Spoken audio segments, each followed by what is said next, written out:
guys, so I have Kiara by Nikki Johnston here, just so you guys have something to look at while I'm talking.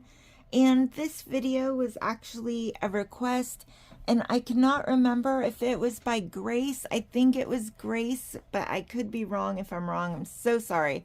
But the request was just for me to go over things that I wish that I knew before I started reborning, or when I first started reborning. And I think that that's a really great idea.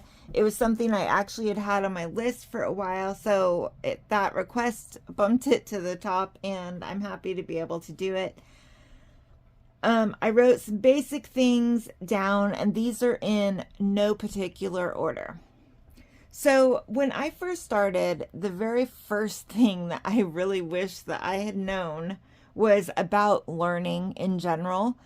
I know I say this in my videos, but if you're going to follow tutorials, make sure that you like the work of the person that you're following. When I was first learning, I looked at pretty much every tutorial I could find. I only followed free tutorials. The free tutorials out there are a few good ones, but at the time I really hated the babies. I did not like the style. I didn't like the quality of work that these free tutorials were making, but they were free, so I followed them. And then I was so upset when my babies would come out just like they did in the tutorial, because they weren't good quality and I didn't like them. So if you follow anybody, make sure you like the style. That will kind of piggyback on another thing. I really wish that I would have known how important it was to invest in yourself as an artist and learning. I am like 99% self-taught.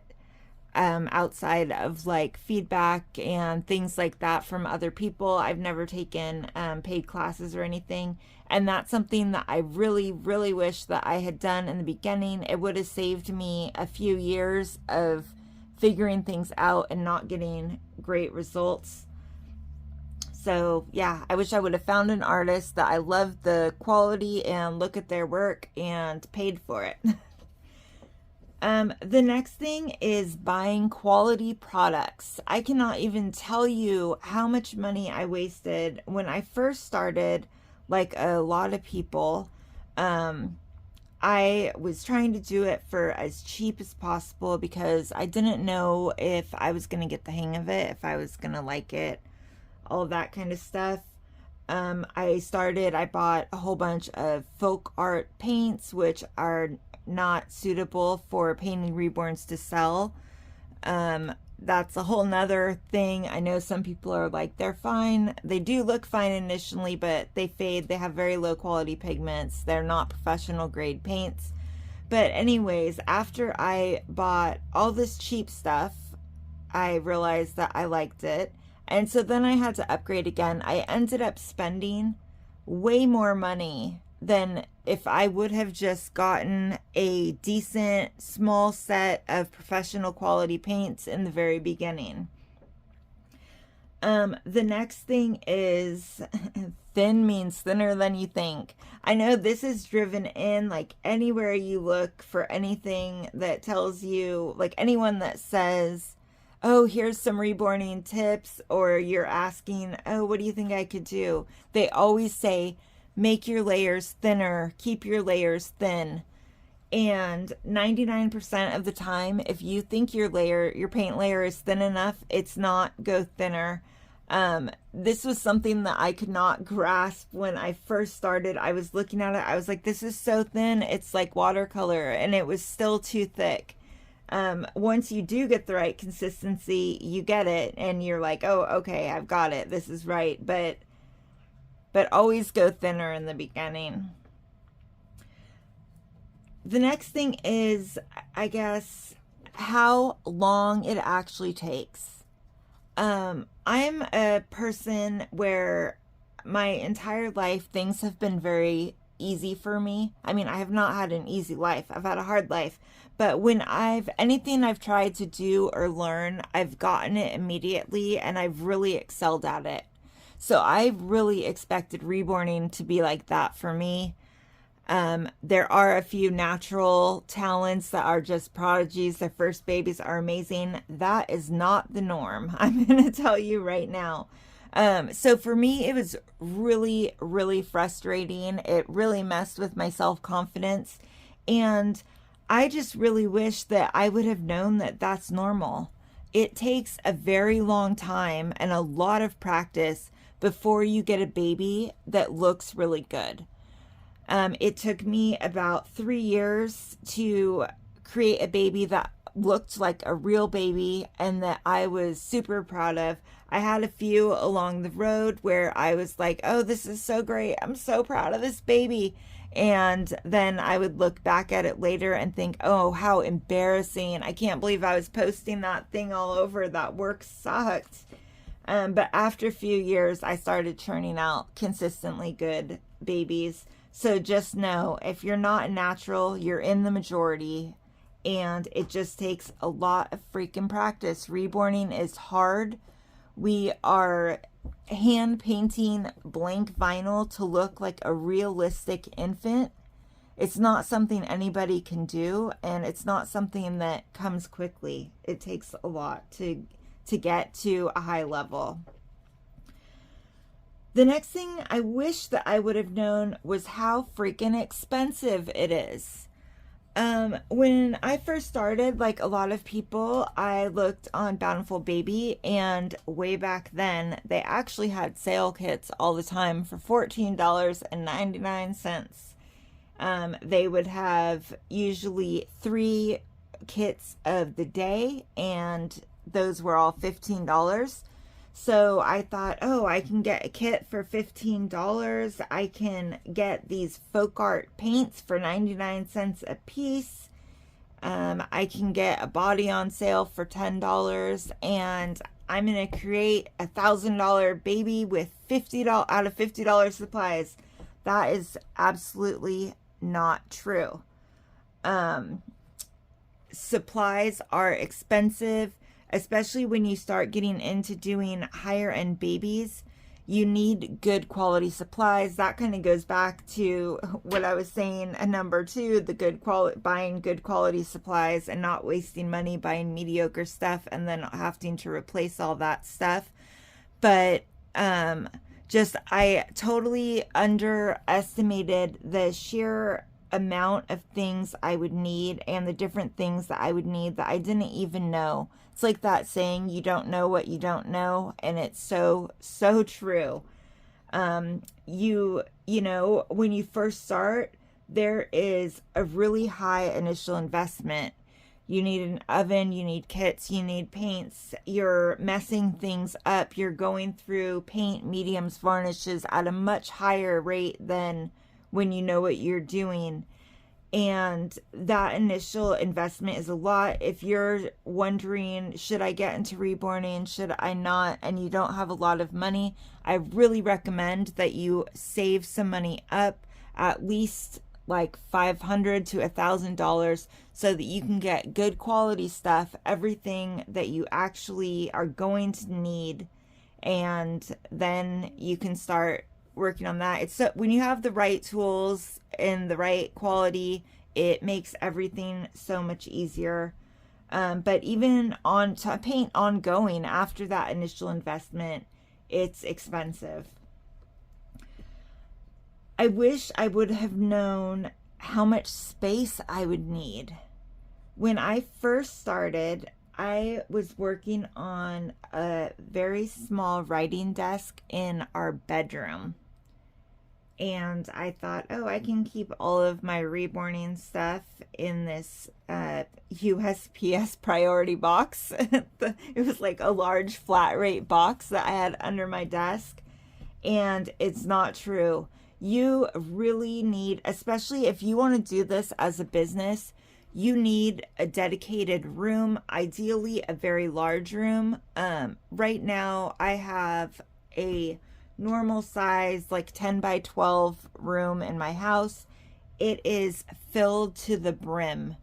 You need a lot of space. It's not just painting space, it's business space for your like printer, all of your business cards, paperwork, folders, all of the clothes you need for box openings, diapers, kits, supplies, huge polyfill boxes. Like the amount of space you need is just incredible. The amount of stuff you accumulate is incredible. Kind of going off of that, I guess, I wish I would have known that it would take a very long time to see an actual return. When I first started selling, my babies were not great still. I was selling them for like $300 or something like that. And I would think, oh, I got this kit for $15, not $1,500, $15. I just made $300. Oh, I got this awesome return. Actually, I was getting zero return and was still in the hole. I was basically selling for the cost of supplies had I not gotten things on sale, and I wasn't paying myself for my time, and I wasn't doing anything to reimburse myself for that high initial investment.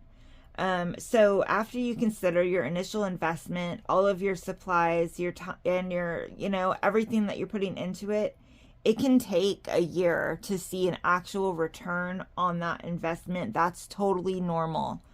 And into that too, I wish I would have known I would never make a ton of money doing this.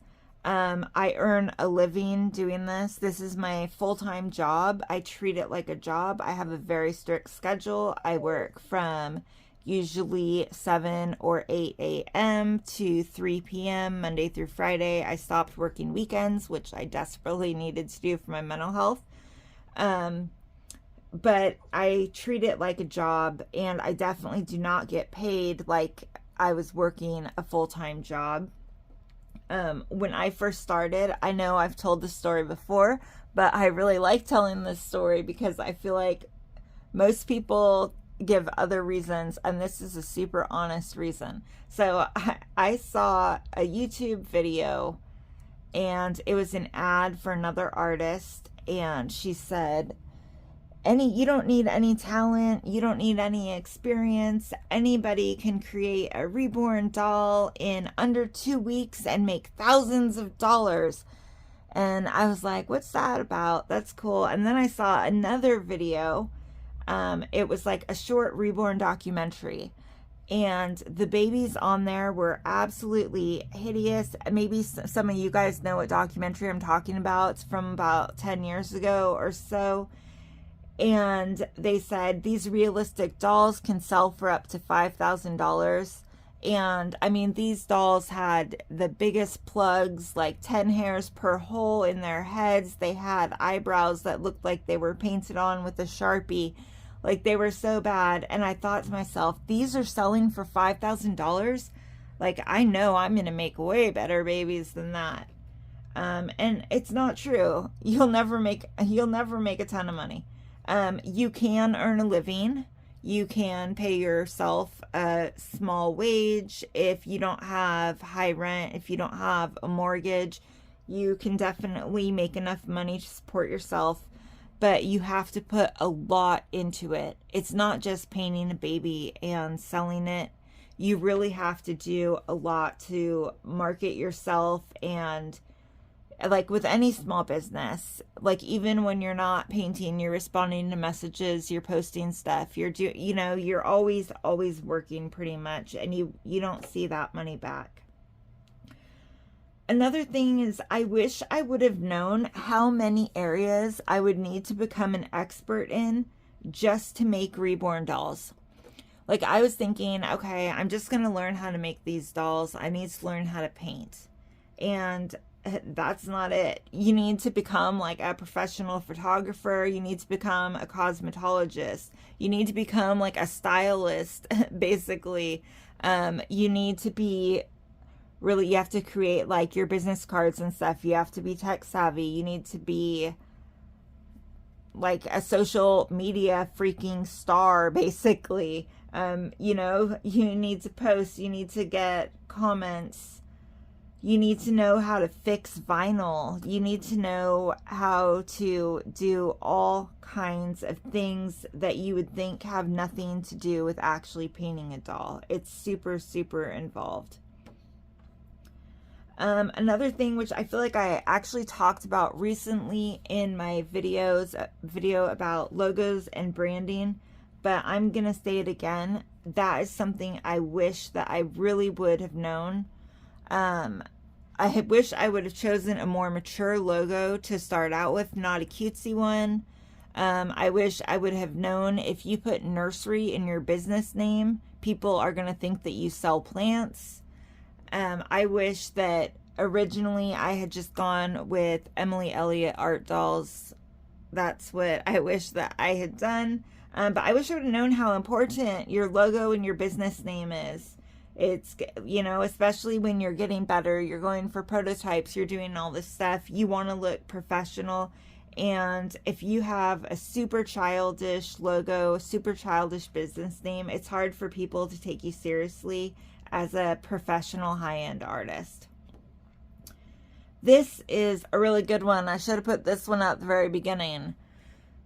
Man, I wish I would have known not to buy a ton of Bountiful baby kits. When I first started, I was going kit crazy. I recently did a kit clean out. I got rid of almost 200 Bountiful baby kits. I bought so many Bountiful baby kits. They were on sale all the time and it was hard not to. And I didn't know, when you get better, when you become a high-end artist, nobody wants your freaking Bountiful babies. They just don't. They want sculpted kits. They want limited editions. They do not want these open edition mass-produced kits that every single other person in the Reborn community has that same exact sculpt. You know, when you are painting Bountiful baby kits, when you're a high-end artist, unless you get a request as a custom, it is really hard to sell them for the same price as your sculpted kits or limited edition kits. People will tell you, well, that's a Bountiful baby kit. They're always on sale. You shouldn't be charging that much. Customers just don't want to pay it. I do recommend Bountiful baby kits when you're learning because they're so affordable. You can mess them up. You don't have to worry about if you're selling or not because you're not selling yet. You're still just learning how to do it to get ready for to sell. I think they're great for that. If you're tight on money, you can get one Bountiful baby kit. You can paint it, you can strip it, you can paint it 20 times and then invest in a more expensive sculpted kit. But I actually thought I was getting a great deal, and I would look at these sculpted kits at like McPherson's and places and think $130. Oh, that's too expensive. I just can't do it. And then I would turn around and spend $500 at Bountiful Baby on all these kits that were never going to get painted by me. So you can do it. I obviously don't recommend that you buy limited edition kits to learn on. That's a good segue for that, I guess. You know, when you're first learning and you're not good yet, which is 99% of new Reborn artists, if you buy a limited edition kit and it sells out, you have this kit that is now worth a lot more money usually. Not all sold out limited edition kits rise in value. It really depends on the specific kit. But sometimes if you paint a kit that is, okay, let's take Lulu for instance. I see blank Lulu kits for sale all the time for $800 to $1,200. So you can buy that kit on the secondary market. It's worth a ton. If you take that kit and you do a really terrible painting and rooting job, you actually made it worth less than if you had just sold the blank kit, because people are going to see your work and go, oh, that's worth like $300. It's on a super expensive kit, but it's terrible work. So I'm a firm believer in when you get those sold out limited edition kits and they become really valuable, wait until you can do that kit justice so that you can get a really good return on your investment. Some kits are really great investments. In general, Bountiful Baby kits are not great investments. You'll likely never be able to sell them for more than you bought them for. Most of the time you actually have to resell them for a lot less because they're open edition. Bountiful Baby constantly has sales.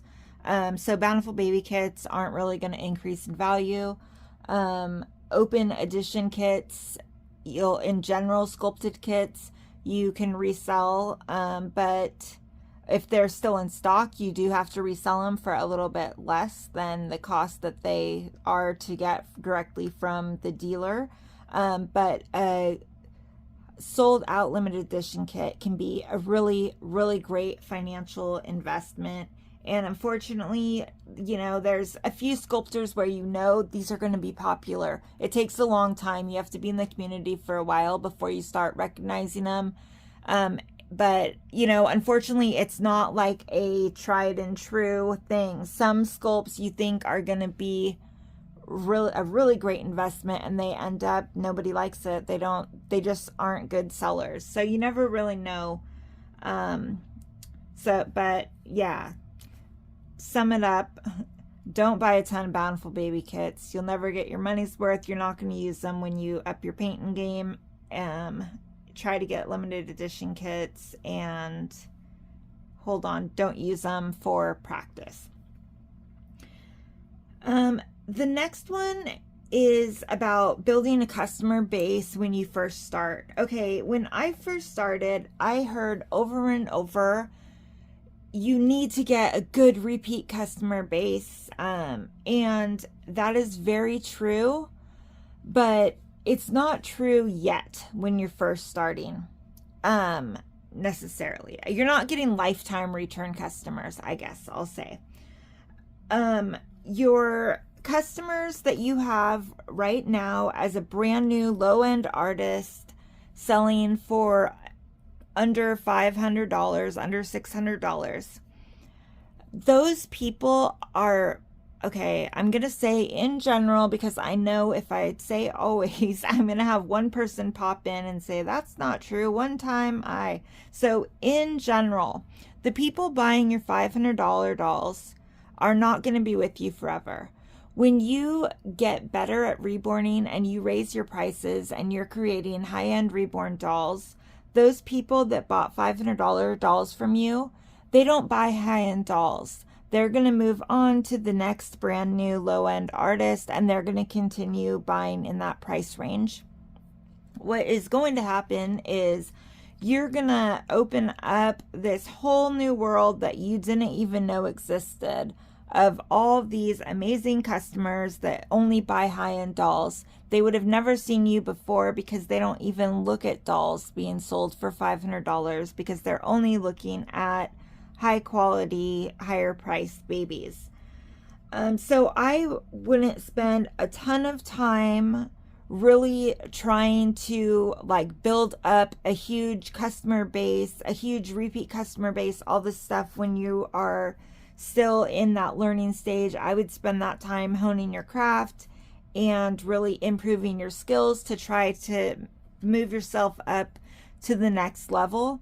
Another thing that can happen when you're first starting, there's a few things that can happen, but if you spend all this time building up this huge presence when you have a really low quality of work still, a lot of times you will have issues when you try to raise your prices because you're suddenly well known for selling super cheap, low quality babies. So it can be hard to move up. And it really is a balancing act because I know I've talked a lot about how it's so important to build up your presence and all this stuff. But I really feel like when you're still learning, please dedicate that time to learning. And then when you get better, you start growing your business, you start getting repeat customers, start doing all this stuff. This will be a good segue, but I spent so much freaking money when I was first starting. My babies weren't good enough to stand on their own. So I felt like I had to include all these extras because my babies weren't very good. So what I would do is do these crazy box openings. I would send literally like a $200 box opening with a $300 baby. And what that actually caused was, first of all, it didn't change their opinion on the baby. Bad work is bad work. You can't mask it with free stuff. It doesn't, that doesn't matter. But what ended up happening is I was spending so much money on box opening stuff that by the time I factored in the cost of box opening and supplies, I was not making, and other supplies, Reborn supplies, I was not making any money. I wasn't making any money for my time. What I was actually doing was essentially paying somebody to take my work. When you are creating lower end babies in a lower bracket, please, it's your wallet will thank you. Keep your box opening small. If you know, it's kind of the same. You can create an amazing high quality baby and send it in a onesie. People are going to be blown away. They're going to love it. You could send garbage with $1,000 of free stuff. They're still going to complain about the garbage that you send. So, you know, I would keep them very small. If I could go back, I would have never done the box openings I did. I would have done what I did now, which is I do a small box opening. I'm selling in a high price range, so I do need to include some stuff, but I do a couple very nice pieces and that's it. I have add-ons. If they want a giant box opening, they can add it on for extra fees. And so yeah, that's something I wish I would have known earlier. You don't need a giant box opening. And 9 times out of 10, the stuff you send, customers never use. They never even put it on their baby. They buy stuff for their baby. It's part of their like excitement, getting ready for a new baby. And the first thing they do when they open your baby is they rip off whatever you have on it and they put an outfit that they have at home for it. So it's really a waste of money, especially for you in the beginning. Another thing, and I only have a couple more things. Okay, the next thing, and I'm going to be making a video about this, but I really wish that I had learned more about pricing before I started selling. Pricing appropriately for my skill level and what I was including. Like I said, I don't want to get too much into this because I'm going to make a separate video very, very soon in the next few days for you guys. But you want to make sure that the baby you're selling, that you're selling it for the appropriate prices. You don't want to be trying to sell a baby that's worth $200 for $2,000. You don't want to be selling a baby that's worth $2,000 for $200. If you start selling low, it can be hard to, like, if you're at a good skill level and you start low, it's really, really hard to bump those prices up, especially the more you sell.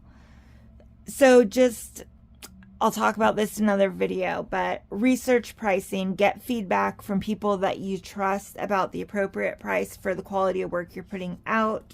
And if they're people that you trust, listen to their guidance when they tell you what they think you should be pricing at. This is probably the most important thing. Maybe I should have said this first, but I really, really wish when I was first learning that I would have learned a lot more. I would have learned AA skin tones. I would have learned pretty much every skin tone there is. I would have learned to do amazing painted hair. For me right now, you know, I'm in the grind. I am so freaking busy. It's not even funny. I have customs booked out for the next 19 months. I'm overbooked with customs. I have about 2 custom orders every 6 weeks for the next 19 months. I'm doing tutorials and videos for you guys which I love doing, but it takes a lot of time, as you know, and it's not just the actual recording, it's the commenting, responding, helping students along the way. I'm trying to do my social media stuff still. Like, I have a lot going on, to say the least. I work like probably realistically about 70 to 80 hours a week. Obviously, that time is not spent just painting, but with everything that I do for my business. So I don't have time anymore to learn things that I skipped in the beginning. And you might not think that you really need to know those things.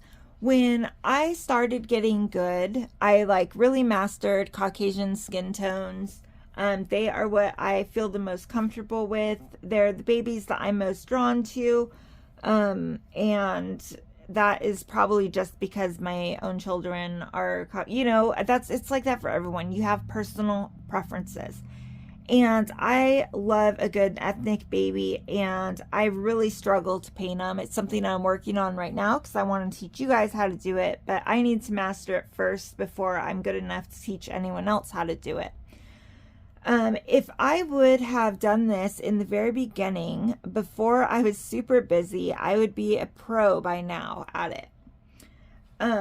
And it would come in really, really handy. I get a lot of custom requests for ethnic skin tones, and I'm like, oh, I really want to do it. I would love to do it. I'm not good enough to do it. I need to keep practicing.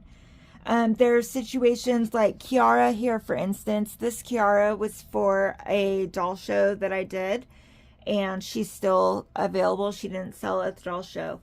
But I was trying to make all of these babies in a very short amount of time for this doll show.